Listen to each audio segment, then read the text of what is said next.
of our upcoming programs. So apparently one of our poets will not be coming tonight, Jim Kelleher, which is what it is, and it's also fine. It gives us a little more time to read and discuss and so forth.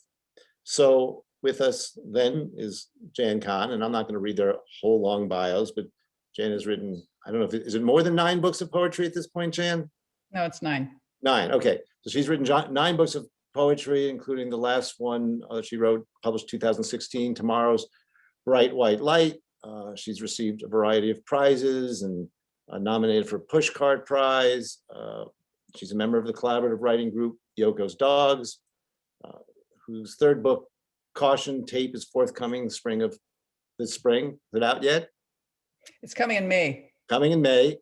And she's got a very interesting background because she is also a visual artist and a biologist.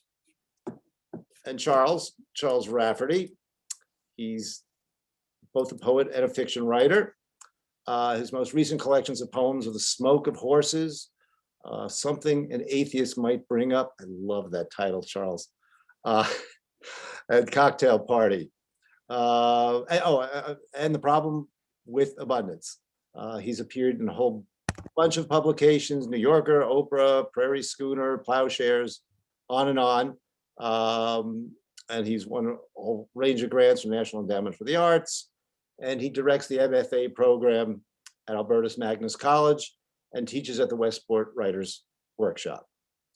So I believe Jan will start, and please sit back and enjoy yourselves, grab a drink, whatever. This is meant to be fun and relaxing. So welcome both Charles and Jan. Thanks so much. It's lovely to be invited. It's lovely to be here. And it's nice to share in the spring something. So I'm going to start with a poem that's incredibly depressing, and then it'll just get worse. So just joking, sort of, that was a very bad quote from Neil Young and a very bad misquote too. So this first one is called Tomorrow's Bright White Light. It's from one of my books called Edge Effects. To count the eyes of forest creatures, the stripper goes on an outing. Frost glitters in the short-cropped fields. They are not her fields, but she claims their souls. They are not under any sky. At rest among the bloodroot, she admires the only thing in view. Her unencumbered arm, now a queer, cold tone of green, as though reflecting conifers and spirits commingled. The other arm, encased in leather, triggers vivid memories of the Superior Glove Factory. She'll die alone, the residue of a photograph. At her side is a pile of dusky plums, plundered by wasps.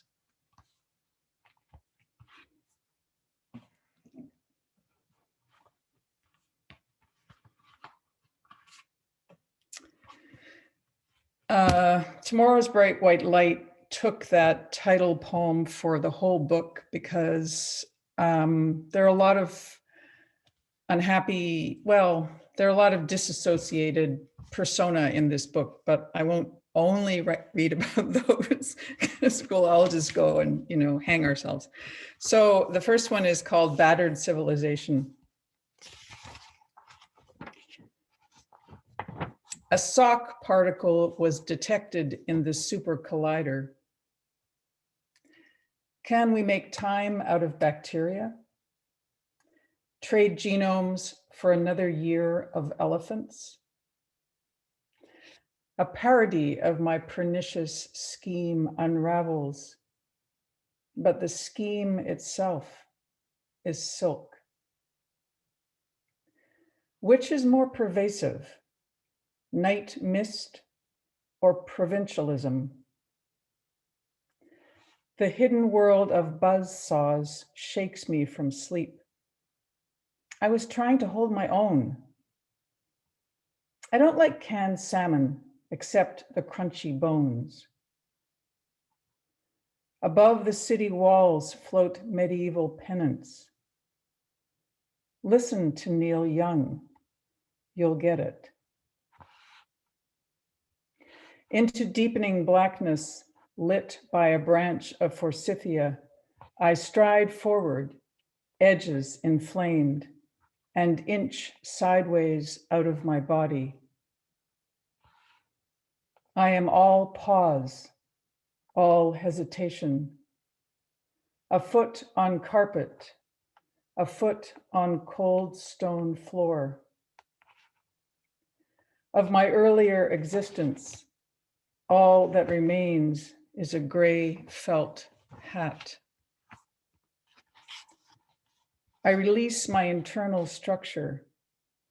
It rises to the top and floats. Did I mention my undocumented status, my recharged emotional state, the big green fractal or tree, bent and streaming in the hurricane force wind? Our corpora callosa are shrunken by the wanton application of neurotoxins. Something trails behind my narrow yellow shoulders, rolls in with the motorcycle. I unpack the bang box first, catalyzing the situation in the baggage room. Strains of old Beatles tunes, doves moaning in the gridlocked attic. I have an earlier century in mind, a time when cotton bags were varnished for carrying water.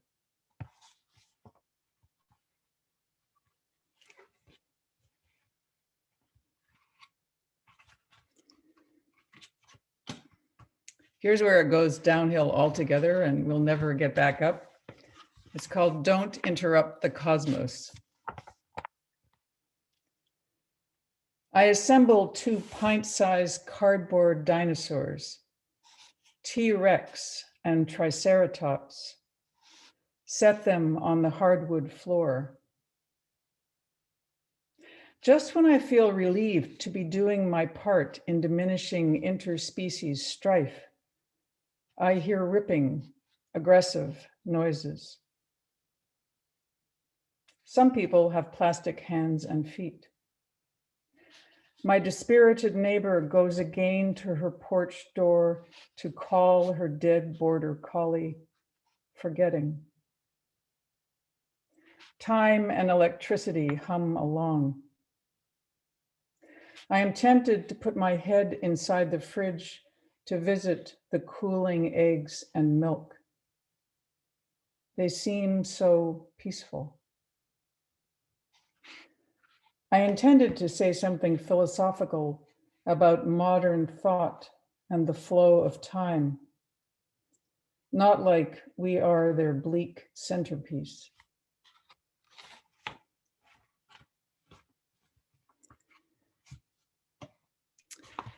This is Transients, and I'm reading it because 2 of the people in the audience are here from Vancouver, 2 very dear friends, Jane Monroe and Adrian Drobnys. Transients.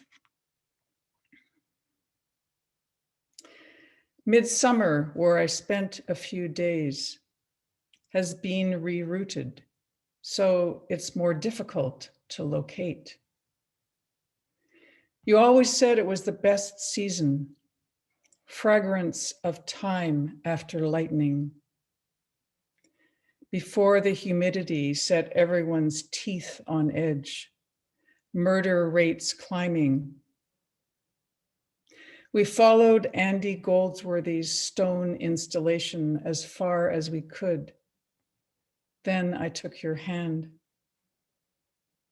Our take on his ephemeral art might be a good luck charm, or maybe personal drama on a fine scale. Such ventures tend not to end well. We both balked before the summers of my youth.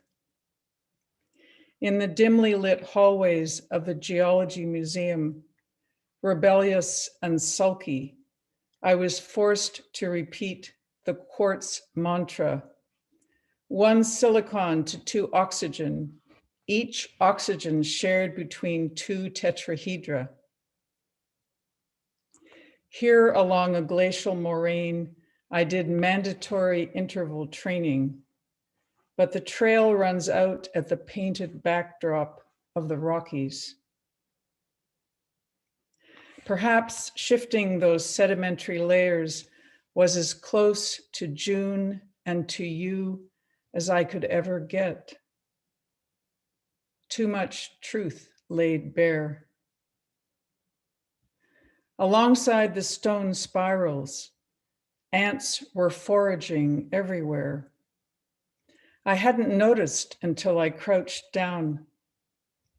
Some of them were carrying pieces of Andy Goldworthy underground.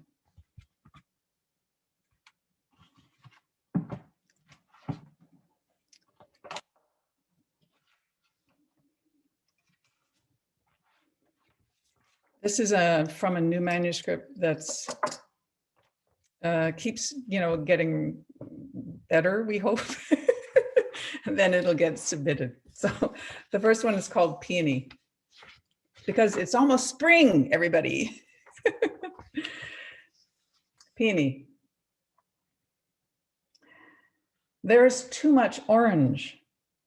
The eft I cradle, salmon on whole wheat, the sitter's nail polish. This morning, my brain is programmed to unfold its peony. I turn off the house lights, recite my self-help list. How the scent disrupts the brand newness of mid-May air. Petals in my vesicles, vaulting the synaptic clefts. So quiet in here, the sound of a fox swishing through grass on black toes is amplified. Sharp snap could be a twig, but later I discover a vole's velveteen jacket flung into the undergrowth. Bright lantern of the delicate face snuffed. Neurotransmitters texting from the peony seeds.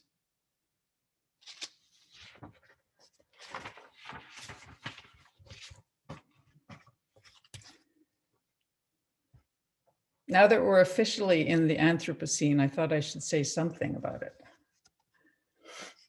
It's called Late View of the Anthropocene. There's North Carolina, where I no longer go, and Mississippi. Redesign. One building is bold, but pitted. One hat is all she wanted. I wake all the objects in my room. Stones from Newfoundland, Nigerian goat bone. She comes in shockwaves, steps across the threshold with a gravitas that slams me through the window. I am slow connecting the dots. She's convinced the single rifle shot that quirks the avalanche is urban myth. Artificial light, anomalous in the sunbeamed room. I claim particle physics. She parts the Grand Canyon. I fling open doors of the continent, dry and sandy on the outside, molten within. Cars whiz by the hundreds, avoid going home. Lingering at storefronts, bars, fire halls, drivers velcroed by memory to their seats. They are unhinged, she says, in denial. We take the trail left here.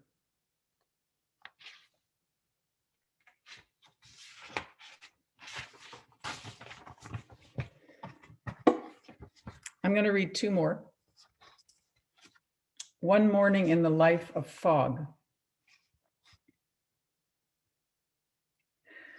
I, who can barely imagine myself as an irrational number. I, who can disappear by closing my eyes. I would like to know the absolute value of zero, in case I am asked. In the curious hour before daylight breaks open, I walk into a bank of fog, where I can practice being a decimal point, a fraction of. I would like to know how a falling cloud feels on descent, briefly touching down onto the back of a swan asleep on a pond, beating on her feather gown, temporary, suspended between water and air, oxygen discarding, then calling back its hydrogens, now lifting away, leaving below feathers, swan, pond, curve of blue, faint, fainter.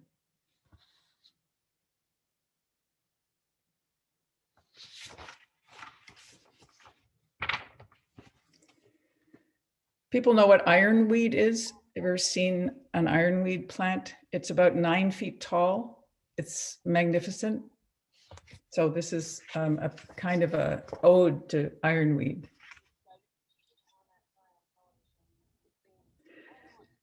There is something in you of an iron-sided steamship, an architecture of unpliable stems, toothed leaves, a crow's nest of disc flowers. Donatello Moss, when did you start working for me? During the campaign. And how long have you been my assistant? Year and a half. And when's the last time you brought me a cup of coffee? I don't know what to do here, gang. You never brought me a cup of coffee. Well, if you're gonna make a big deal Donna, out if of I get fired, I get fired.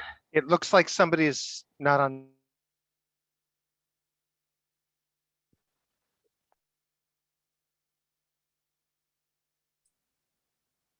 Jan, unmute. Yes, Now thank unmute you, yourself. Charles. I think I muted myself instead of, this is No, my. I muted everyone. Oh, good. So thank you. All right. Ironweed. That was exciting. Okay, wow. The adrenaline goes up and down. There is something in you of an iron-sided steamship, an architecture of unpliable stems, toothed leaves, a crow's nest of disc flowers, a pile of deep violet slippers uplifted on junkyard stilts, stiff-kneed, towering overhead as though dredged from some scrap iron seabed, and winched roots first into place over running meadows and pastures. Obdurate perennials, late summer bloomers, witness to night-long astonishment as the Perseids brilliantine their long hair and flare, and the stars stutter, waking from a long dream of falling. Thank you for listening. Thank you. Thank you. Wonderful. Thanks. Charles, you're on. Great. Thank you, Lawrence. And Jan, that was fantastic. There are so many great lines there. Really awesome. Thank you. I'm going to read a smattering of poems here and there from a couple of different books. and most of them are going to be prose poems, which is a form that I've just become obsessed with of late. And I'm going to start by reading a few of my older prose poems from a book called The Smoke of Horses. And just to be clear, a prose poem is just a poem that's not lined. It's presented as a paragraph instead of broken into lines. And this first one is called Diminution. Socrates taught Plato, and Plato taught Aristotle, and Aristotle taught Alexander the Great, who founded a city that would house the most voluminous library of the ancient world, until it was burned, until forgetting came back into vogue. The great minds come down through the years like monkeys descending from high branches. Always a leopard is waiting to greet them in the tall grass, among the magnetic berries, in the place they should have looked. And I should just say now, I'm not a poet who has a lot of witty anecdotes about my poems, so I'll apologize in advance if I give them to you in somewhat rapid fire. This next poem is called The Problem with Where We Live. The deer are browsing the topiary as they try to decide which car should kill them. Some nights I'm wakened by the faint snapping of an attic trap, but it doesn't keep me up. Every spring, a cardinal becomes furious with itself in the kitchen window, and our cat collects it from the daffodils struggling out of the garden. We watch him slink into the woods with it, apparently delighted with the way the world is working.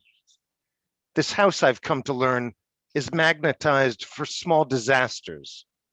The attic never runs out of mice, and the planes slide over like little crosses trying to keep their distance.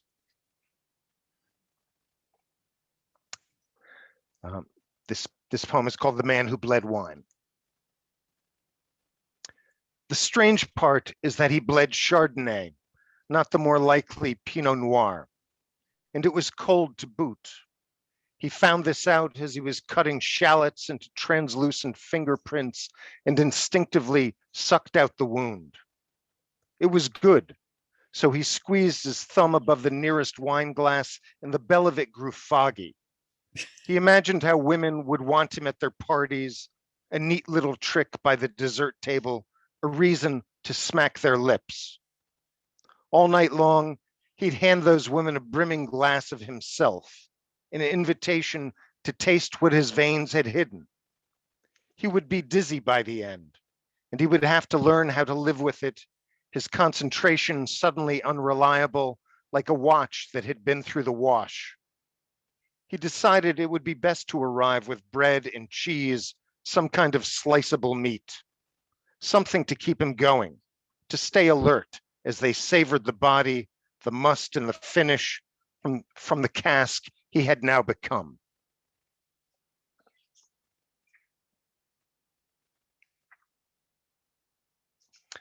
This next poem is called The Problem with Sappho, and I think the only thing that you need to know about it is that Sappho is an ancient Greek poet, and we only have one extant poem. We know mostly about Sappho through fragments that have survived or through what other people have said about her. So this is called The Problem with Sappho. Only one complete poem remains. The rest of it is berries left in the bramble after a visit from midday starlings. For years, I couldn't understand how this reduction moved anyone to tears. She was a dampness in the matchbook, but the world is patient. Eventually, the diamond travels from the mantle to the finger of the woman you love. Eventually, the light from an exploded star arrives to confirm the emperor's power. It's clear now that a very old bruise can tell us how hard someone was punched. The detective solves a murder by the help of a single hair. Archaeologists find a molar and build a face to fit.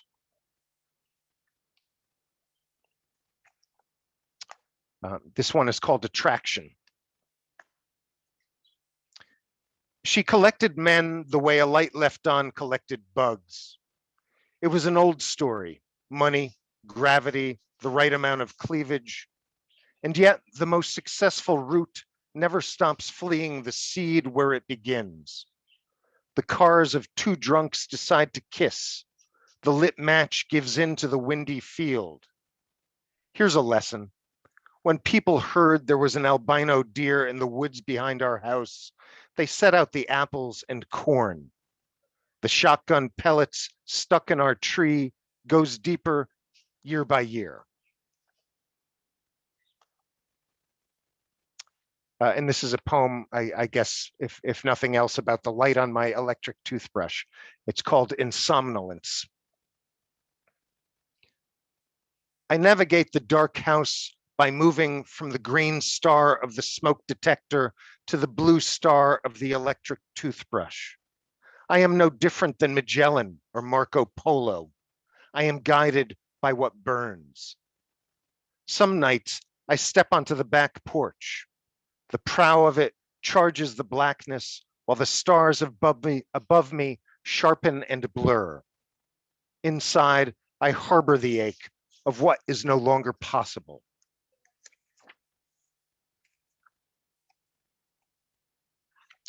The last poem I'll read from this collection is, I guess, kind of a personal poem. I don't write that many autobiographical poems, and even this one isn't for completely autobiographical, but it's definitely rooted in my own life, which is unusual, I would say. And the only thing that it asks you to know about it mentions remoras in the poem. And remoras, if you've ever seen Shark Week, it's these little sucker fish that hang out around the jaws and bellies of the larger fish, basically hoping to eat what falls out of their mouths as the larger fish hunt. And this poem is called The Saddest Bid for The Saddest Bid for Immortality Ever Devised. I used to transcribe my poems on the blank pages of books by famous poets. I imagined they would ride into the future like remoras, suckered to the belly of a powerful shark. But the librarian would always find them and black them out. Later, she resorted to excising the vandalized pages with a ruler and a blade. Those stubs at the end of Paradise Lost in the Mount Laurel Public Library, that's me. And next, I want to follow up with a couple of poems from a book, a chapbook I published just a couple of years ago called Something an Atheist Might Bring Up at a Cocktail Party. And these are kind of, this is a weird collection for me because I've been writing prose poems very steadily for many years now, but I had a bunch of lined poems that were left over that I never put into collections because they didn't quite fit or they weren't done. And they were starting to linger, and I wanted to put them somewhere. And thankfully, I was able to collect them together in this book. And I want to read a couple of them to you now. And one is a poem that maybe is becoming a cliche. I see a lot of poets with Google Earth poems or where Google Earth is referenced, but it's such a powerful technology. It's impossible to ignore. And this is my Google Earth poem, for lack of a better introduction. It's called, and it's got maybe the longest title I've ever published. It's called, After Seeing on Google Earth that a woods containing the last hive of wild honeybees I'd ever seen has become a chicken processing plant. That honey was mine if I had the courage to come at dusk with an oven mitt and 2 sweatshirts, a ski mask and whiskey, to reach inside the tree for the heavy combs distilled from window box impatiens and backyard tomato plants, to mash them down in a jelly jar, to twist it shut, to my thumping blood, to run through the woods in terror. A draft of amber, a palm-sized star, an ooze of bee-flecked salve. But that hive has long since vanished in a crush of yellow-jawed machines. It is another sweetness gone, like the girls of my youth or my great Aunt Julia's chocolates, or like this constellation of violets slipping right now underneath the mower I ride. And this next poem I want to read, it was part of a series of poems that I started, I want to say 30 years ago, a long time ago, where I had this crazy idea that I would rewrite the Bible. I'd have a different poem for every book of the Bible or some crazy thing like that. I quickly abandoned it, but I did have a handful of poems left over that I wanted to pursue. And this is my favorite of them. It's called Jesus's Brother.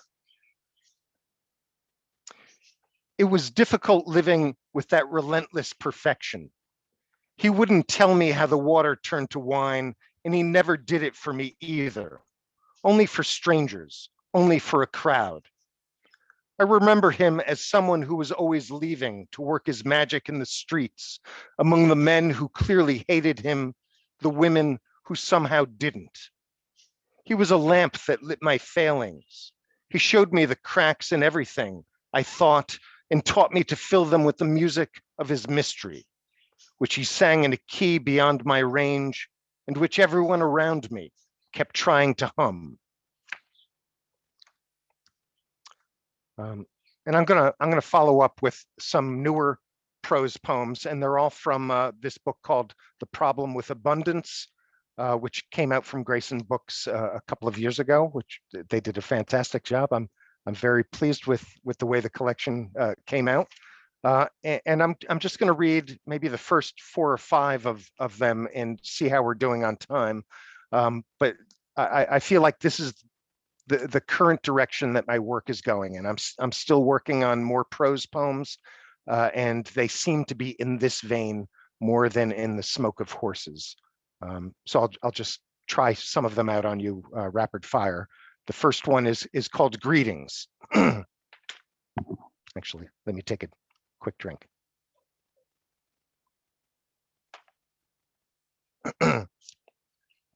Greetings.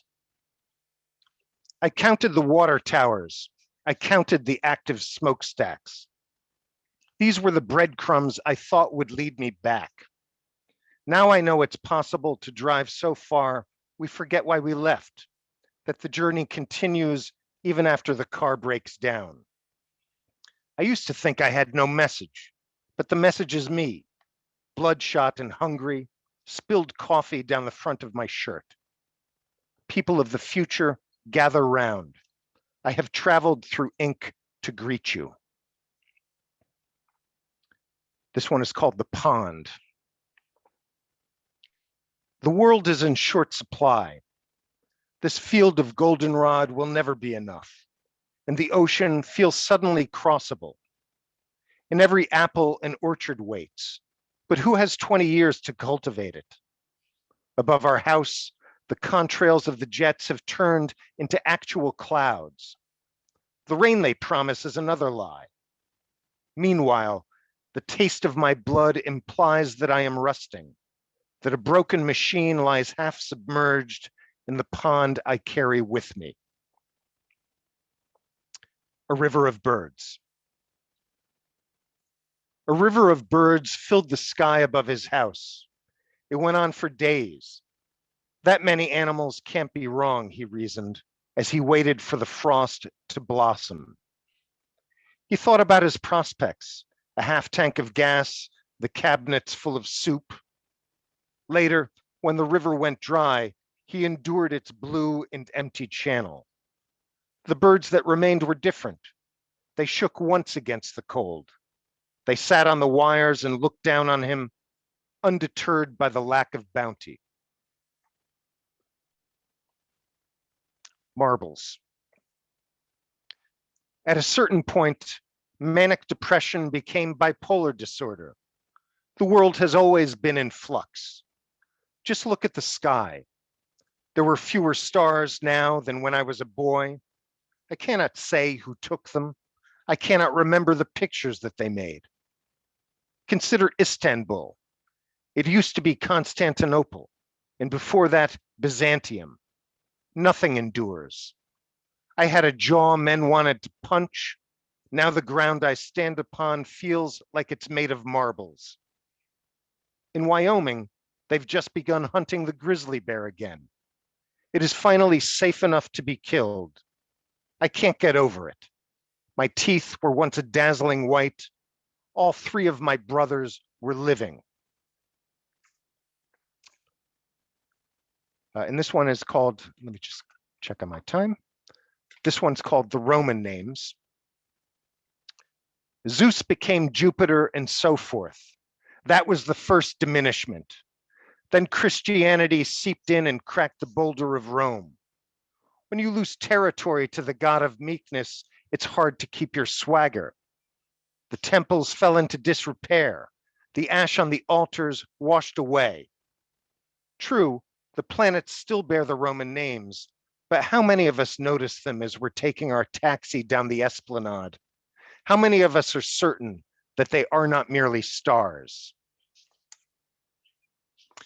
And I'll just read two more, and one is a poem in parts. It's called Ars Poetica, which is something I think everybody tries, and I've actually tried it many times in the past, and it's been a failure. But this one, for whatever reason, I think works. So I'm going to read all 9 parts to you, and then I'll close with one other poem. Ars Poetica, which of course means the poetic arts. You know, kind of an explanation of how poems are built or why. 1. I used to think of the prose poem as a mule, a sterile hybrid. Now I see it as a euglena, that cutthroat survivor with a foot in 2 kingdoms. 2. Every good poem has form. To say otherwise is like saying some water doesn't have temperature. 3. To have successful poems over the long haul, you must be the kind of person who dusts the furniture when there is no hope of visitors. 4. Write every day. No one can shoot a nickel off the back of a galloping ox with just 1 bullet. The most 1 bullet will get you is a dead ox. 5. Beware of autobiography. The thing that is most accessible is not always the best material for a poem. There's the reason the pyramids were not constructed of sand. 6. Some poems fail because of just 1 word, as troubling as a hornet on the railing of a crib.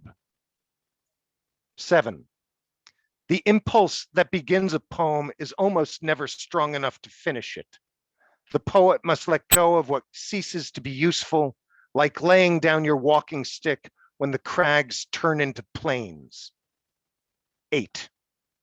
A first book is like gristle coughed onto the dining room table. Getting it out allows you to keep breathing, but nobody wants to pick it up. 9. Poets in America are 4th magnitude stars floating above Manhattan, with everyone's night vision ruined by Instagram and football. And I'll read one more poem for you, and then we'll stop. And it's a poem. Maybe it's made clear in the narration of the poem, but I'll just make sure, which is that a few years ago we had a terrible winter, and somebody gave me a crazy bottle of whiskey. It had a nice shape to it, and my wife was like, "Don't throw that bottle out. We'll use it for something." So, you know, I took it and I just put it in the shed after we finished the whiskey, and of course it was open. And I thought nothing of this, but in the springtime when I was cleaning out the shed, the bottle turned out to be just jam-packed with mice. And it was a terrible winter. And I surmised that they must have, you know, in a search for food or for warmth or whatever, they, you know, tested the tunnel of the bottle, went in and couldn't get out. You know, obviously it's standing upright. It was kind of a death trap. And, you know, an amazingly effective mousetrap, which I have not replicated because it just seemed so incredibly cruel. But this is a poem that references that. It's called Inadvertent Mousetrap. The moon doesn't look different despite our having been there. That's the exception. Even the slopes of Everest are stained with urine and the bodies of fallen climbers. Just look at Brooklyn. It used to be farms, and before that, forests. Last November, I stood a bottle in the shed. By the time the lilacs had broken out, the bottle was full of dead mice. It's just another story, another attempt at tranquility, undone by our lightest touch. Thank you very much. Thank you, Charles. That was wonderful. I love Ars Poetica. Is that something you make all your students read before they do any writing? Oh, no, I don't make them read mine. I'll make them read other people's, but not my own. Among many, a wonderful poem. So we can Thank you. we can break into poetry, laughter, whatever we want. So what I'm saying is, if people want to ask questions or discuss something or say what moved them, please unmute yourselves. Just try not to all talk at once. And if you guys want to say anything further, obviously, or and discuss between yourselves, whatever. It's a free for all. Charles, those were fabulous, and your endings are outstanding and always unexpected. So was very wonderful to listen to, and I'm looking forward to reading some too. Thank you so much. That's very sweet of you. Appreciate it. Mhm. May I ask a question to Charles? Hi, Charles, it's Diane. I'm actually Jan's sister. So Jan's poetry was fantastic, Jan. I'm very familiar with it. And I know that Jan's been writing for a long, long time, as a kid even. I don't know your history about writing. Has writing always been your main event? And your writing is beautiful. I'm stuck by the honeybees, by the way. I'm back in the bees. Thank you. Well, I have been writing, probably like most people who are writers since high school, although, I certainly am more serious about it now than I was then. In terms of my main thing, if you mean by that, is that my day job? No, it is not my day job. Poetry is not paying my mortgage. But I've always been writing, and I feel like it's kind of compulsive at this point. If I weren't publishing books, I think I would still be writing anyway, because it's just an activity that I was going to say I enjoy it, and of course I do, but it's also immensely frustrating. But I like the frustration of it too. I don't know if that answers your question or not, Diane. It does. The frustration came across in your Ars Poetica poem. The shooting the nickel off the back of the animal was very specific. Yeah. Thank you. Thank you. I look forward to reading more. Sure.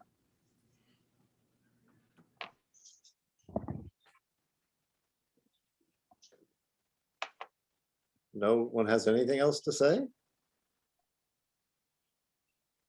Well, I love both your nature imagery. I mean, I'm trained as a botanist, and just having it going in and out, and the different effects it had in your poems, both. It's just a lot of fun for me.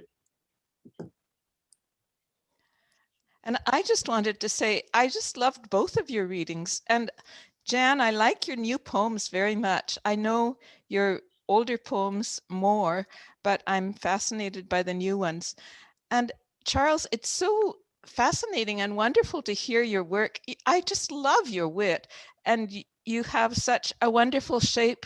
You do some work with a prose poem that I really admire. It's just amazing how effective that work is. Thank you so much for saying that. I'll confess that for decades of my writing life, I rejected the idea of the prose poem even being a genre. I think I know I at times I am very much a black and white thinker, and I was one of those stubborn people who said, there's no such thing. If it's a paragraph, it's a story or an essay or something else, which part of me still thinks there's something to that. And yet writing poems in the prose poem format seems to have freed me up in a way that writing in lines never did. And part of me thinks I'll stop writing prose poems at some point, but I'm not bored with it yet. And so since I'm still being productive by pursuing that obsession, I'm going to continue. But I don't think I'll do it forever. Yeah, nothing lasts forever. So I'm sure I'll get bored eventually. But for right now, for reasons I can't explain and don't even want to explain, it encourages me to move forward, if that makes sense. Mhm. Yeah, it makes sense to me. My last book is a mix of prose and lyric poems, and the prose poems allowed me to do things in a totally different way than I was doing with the lyric poems. There's still the imagery and there's still the music, but it's a different music, and there's a different noetic rhythm in the structure of the poem, and it was really fun to do, and I also really like doing it. Yeah, when I was writing the Smoke of Horses, which was the first full-length collection that I produced in prose poems, at a certain point, I got onto this jag where I was always writing prose poems, but I didn't have quite enough to fill out a collection. So I had all these lined poems left over, and I thought foolishly, like, well, I could just, unknot the poem and present it as prose, and it'll be just fine. That's all I have to do. And of course, that wasn't the case. In almost every instance, it did not work. And in fact, none of them worked by just removing the line breaks. There were other rhythmic elements that had to be addressed, which the lines give you, which it's this inexpressible way of pacing yourself through the poem that the lines give you, that removing the lines forces you to do something different if you still want the poem to sound good, which is, I can't quantify it, but I know it to be true. Thank you. I'm rambling. Sure. Hi, question for Jan. Jan, you in the last group of poems you read a poem with a peony image in it, and I didn't catch the title. So if you could throw that this way, that would be great. And then maybe a question for both of you, the title of poems. Charles, the title of your book, something an atheist might bring up at a cocktail party. I mean, you don't seem to be shy at all about going for something that really interests and excites you. So maybe the two are both of you could, maybe the two of you could talk about how you come up with titles, either poem titles or book titles. But John, your question first, really throwing them out here. Well, that's okay, Jim. Thanks very much for being present. Jim's a wonderful poet who lives in Toronto, Charles. I think it's called Peony, and it came out in the Malahat Review a couple of years ago, and there was an interview linked to it because it's written on either side of the page, back and forth, kind of like a conversation, which I find really hard to exactly convey. So I just read it as even though I couldn't quite do that, I think I managed to convey some of that. But I was going to say that I have, for this current manuscript, it's taken me 6 years, and I think I have a title that I like, but I still could change it again because it's not,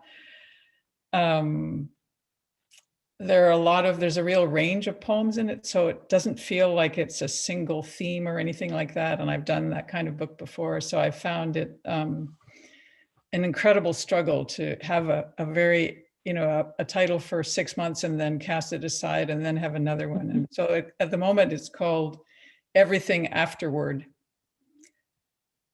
But that could change. So thanks, Jim. Thank you. Charles, how about your process with titles? Well, for book titles, I'm very sloppy about the process for titles. In fact, I feel like I'm sloppy about when I put together a book, because I put them together the way I read books, which is I don't really care what the order is.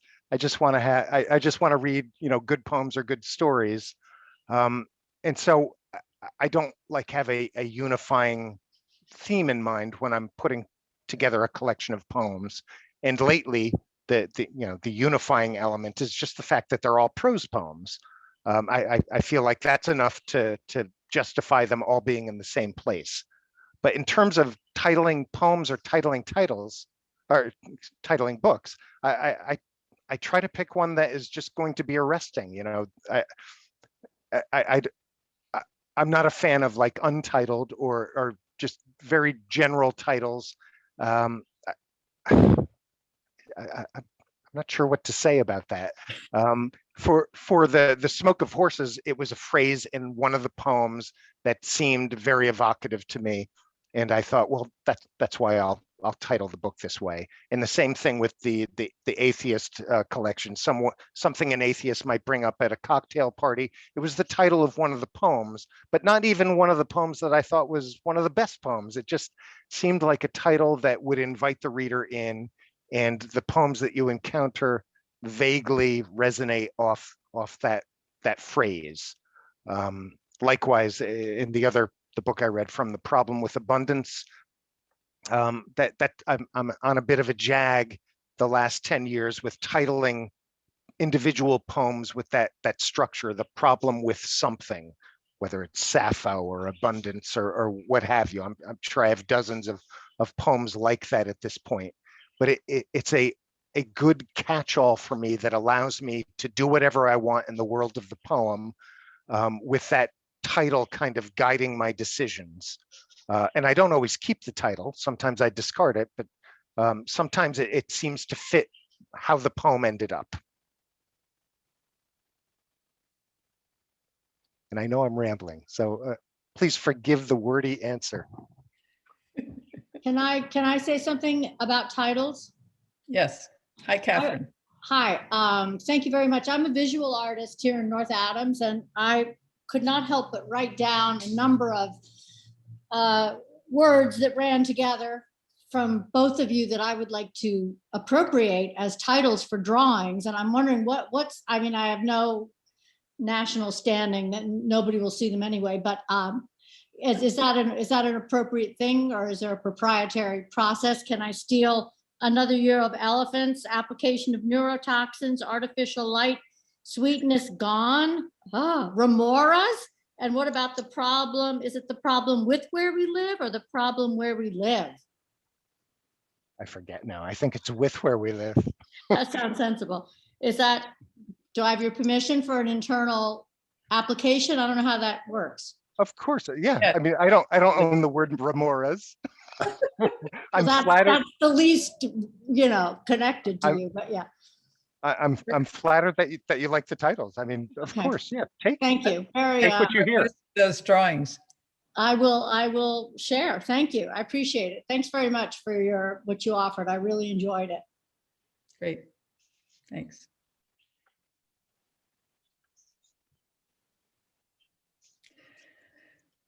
Charles, shall we each read one more? Yeah, sure. I think Amy had a question. Oh, sorry. I saw a hand. No, it's okay. Yes, actually, not a question, but more of a comment that when I was at Albertus, I was scared witless to take your poetry class or any poetry class because I had no clue about poetry. And 2 years ago, I took a short story intensive with Andre Debus III, and he starts his writing practice every day by reading a poem and sort of immersing himself into the poem and then writing. So I started reading poetry, and I have to say, Charles, I love your poetry, and I'm a huge fan, and now I'm reading all kinds of poetry. And Jan, your poetry was lovely as well. I don't know what an ironweed is, but I'm going to go look it up. And just the images and the sound of the words, and just it's so pleasurable. So now I'm kicking myself that I didn't take a poetry class with you, Charles. So Maybe you can take one online. I may. I'll have to get up a lot of nerve, but yes, I'm enjoying. Great. Well, what you said, Amy, about reading just poetry at the beginning of the day, I think that's a great thing to do. I've been bad the last few weeks because the day job is killing me, but really that's typically how I begin my day. I'll get up at like 4:30 and plug in the computer, make the coffee, and the first things I do are go to Poetry Daily, Verse Daily, whatever. There's a handful of sites. I'll just see what's going on, just to try to stay current, and then I'll write for an hour or two, and then I'll go, do my real work, the work that'll pay the bills. So I think you're on the right track. You got to do that. You have to stay current and see what other people are doing. Thank you. Thank you to the Scoville Library. We're out in LA, and it's absolutely terrific to be able to attend something like this and hear such great reading. And thank you very much for putting it together. You could also thank Zoom, I guess. Yeah. But yeah, it has really opened some things up in many different directions, and it is wonderful. And we've gotten speakers from the West Coast. A small public library could never afford to fly out or anything even approaching it. So, and thank you all for being here, because it's like fun. Yeah. And obviously to Charles and Jan, and you guys want to read a couple more poems. Any other discussion, questions people want to ask of them? Well, I would just like to thank Carl Schlichting for identifying ironweed as a Vernonia novaboracensis, which does have a little Wikipedia article in case you want to look and see the pretty flowers. There are two species, I will add. Thank you, Richard. And I will say, Jan, that you brought in the Perseids with the ironweed, obviously shows you have a connection to that plant and the time of year and all that. So that was impressive for me. Thanks. Well, I'm happy to go first. I've got I'll read a tiny poem. It's called Airport Finches. The finches inside the Frontier Terminal have attained a kind of afterlife. While snow builds up on the tarmac, they enjoy a guilty warmth. Here they have learned to live without darkness. They have forgotten the taste of worms. Sometimes, as they flit from chairback to plastic plant, they think about the door that let them in, like a tear in the bag that shatters your wine and shows how the street is thirsty.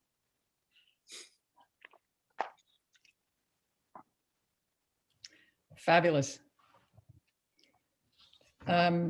This is funny because there's an afterlife in this one. And I didn't even, we didn't plan this, you guys. The red oak. You were here when we moved to Massachusetts, on the north slope, distant from other oaks. Though you tolerate the singing aspen for its light, complex notes, the stately form of the white pine. How often I have sat nearby, or ear pressed against your bark, listened for the wild thrumming of the world. Now I know your roots compose intricate signals to transmit to their neighbors, but not to me.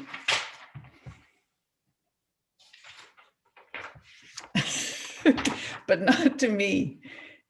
It should be calming to be so unnecessary. In the fall, musky blood red, your leaves adorn the few twigs the squirrels leave attached. Each morning, a rain of branches. Each afternoon, a wind descends, gently shaking you up and down. Come with me, come away with me. How will I know you in the afterlife of trees when I am wandering from ridgetop to ridgetop, calling your name?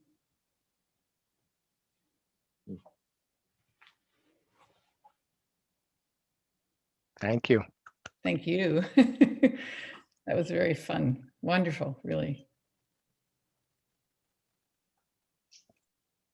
Well, we've been here an hour. I think we can end now, but if people have anything else they want to add or ask or.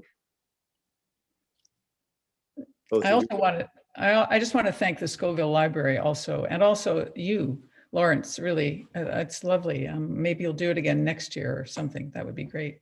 Yeah, I hope so. Yeah, actually, I gave this talk the first time. You know, we were going to do this in April, last April, Poetry Month, and everyone knows what's transpired since. And I tried to convince these guys to, you know, do a Zoom poetry reading. They're like, yeah, you know, let's wait a little bit, and you know, we'll do something. You know, we'll do something in person or whatever. And here we are a year later, and hopefully we can get back in person soon. But anyway, just a little history there. And it's delightful to have put it together, and there is something to be said, being able to sit in your living room and hear this wonderful live poetry. It's not, you know, you don't get all the gesticulations and the eye contact and all that, but not so bad. So thank you all. Exactly. Yeah. Thank you, Lawrence. Yeah, that was great. Thanks so Really much. appreciate it. Thank you. Jan, great hearing your poems. Same to you, Charles. Thank you Wonderful. both. Can't wait to read them. Bye. Great. All Bye-bye. right. Well, have a good night, Bye, everyone. thanks again. Yeah. Hi, Jan. Bye. Good night, Di. Talk to you soon. Bye, Richard. Good night, Jan. Good night, Carl. Bye. Bye, Patricia. Bye, Pat. Hi. How lovely to see you. Bye, Margarita. Kate. Oh, Hi, Cole. Jan. Thank you to everybody. It Margarita. was great. Lovely. It Wonderful. was great. Thank you. Hi, Bessie. Thanks. It was wonderful, Jen. It was so great. I don't want to wait another year. I have to talk to Mr. Scoville Library about that. Or somebody else. Really wonderful. There's possibilities. It's possibilities. Well, let us know how we can help. We'd love to do some more. All right. Thank you. Thank you. Bye, everyone. Bye. Thanks. Au revoir. Ciao, ciao.